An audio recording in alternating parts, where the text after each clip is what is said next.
D-Lab. In this video, we're going to go back to the core days of D-Lab electronics. We are going to build a boutique amp, or boutique, however you guys want to pronounce it, from the ground up in this old radio cabinet. The theme is the Silver Series. Let me show you what I'm up to. Well, long ago at a swap meet, I picked up this silver Marshall radio cabinet. It's not in the best of condition. I don't know if the finish is original. There's a couple additional holes in the front, some cracking here on the speaker grill, as you can see. But I thought, man, that's a cool old radio. Maybe I should turn it into an amp. But I never actually had a theme until recently. Let me show you what I came up with. I was doing a little poking around on the internet, and I came across some schematics that referenced the 6AC5 tube. These tubes are just a triode. There's no screens in them, right? And I just happen to have a set of them made by Silvertone in the original boxes.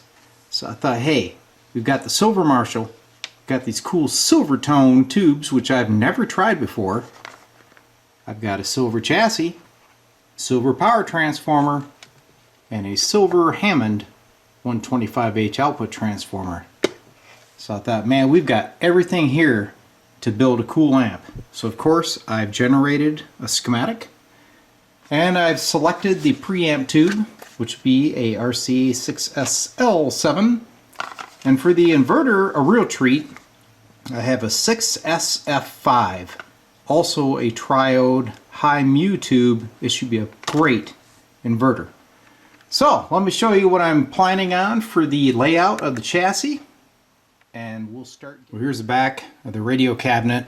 I've got about a 10 by 6 area, which is perfect for this Bud AC403 aluminum chassis. So that guy will slide about right there. I'll center it up and put the power transformer over here. We'll have our 4 tubes, so the preamp tube and inverter up front, the 2 6AC5s facing the rear, and on the right we'll have the output transformer. So there'll be jacks here for 4 and 8 ohms. Over here we'll have our line cord, fuse, and power switch. Alright, let's take a look around the front.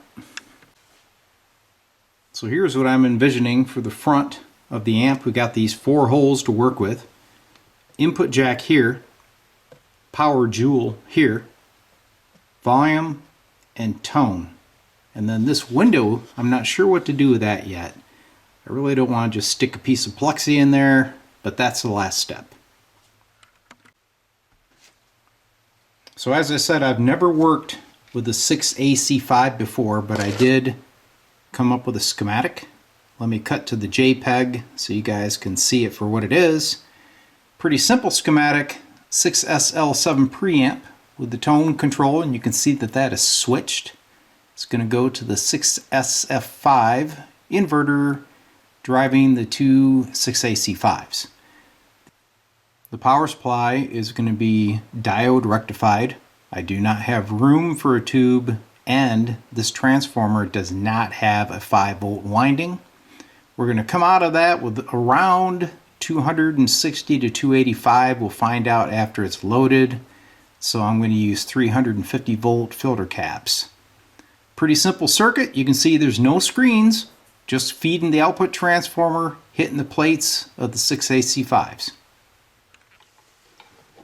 So behind the scenes, I already laid out and drilled the chassis for the Silver Marshall amp.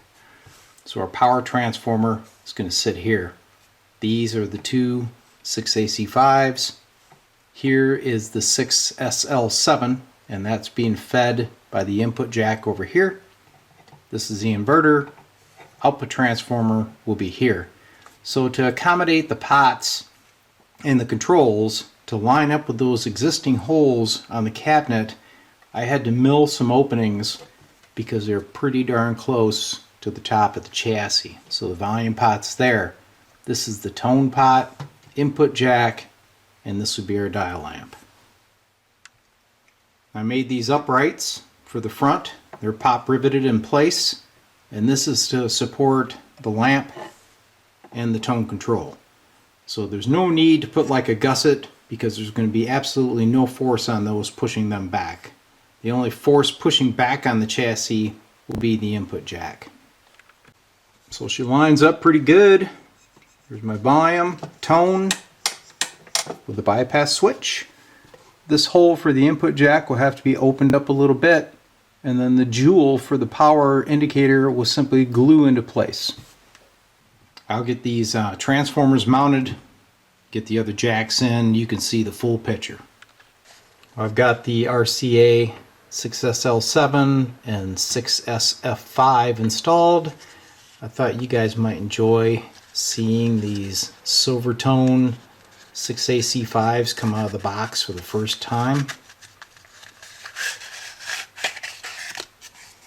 Look at those babies. Still got a little ID tag on there. Wow. Man, I sure hope these things work as good as they look.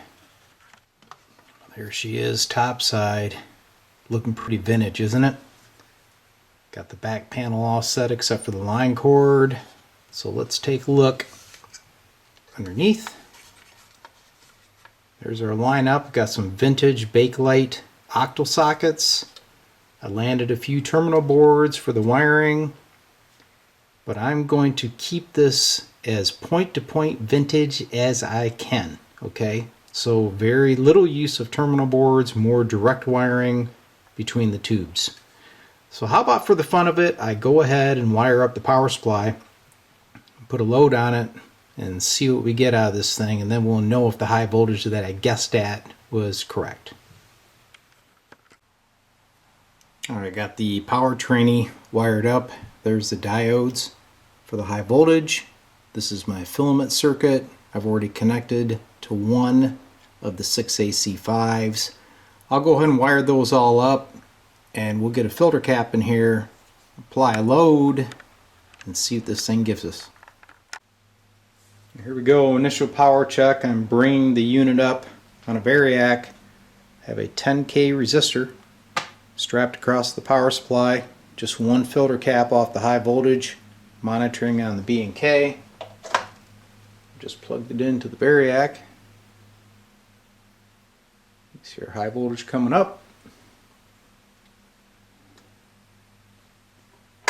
I'm at 50 volts input. So it looks like we're probably going to be somewhere in the 250 volt range. There's 100 volts. Now remember, I do have the filaments hooked up on the 6AC5s. I do see those on. I'm going to plug it in direct. And there we go. About 295 volts. With a 10K load. So after the output tubes start drawing the current and everything else, should pull it down to somewhere around 280, I'm guessing. So are the 6AC5 filaments on? Yes, they are. So hopefully these tubes aren't microphonic. They've been sitting in the boxes since around 1947. There's the chassis installed into the cabinet. Kind of looks like it was made for it, doesn't it? This is going to be a great project. So it's a good feeling getting back into the core days of D-Lab electronics, when I took something like an old radio cabinet, converted it into an amp so it can be used again. So maybe I should be rewarded for my efforts. Well, just so happens I have this for you. So as I was in here playing with this old project, Marcia was up on the roof scooping leaves out of the eaves troughs. So I guess you deserve a reward too, huh? Yeah, where's my beer? Alright, gotta go. We'll see you in part 2 when we complete the wiring and fire this thing up for the first time.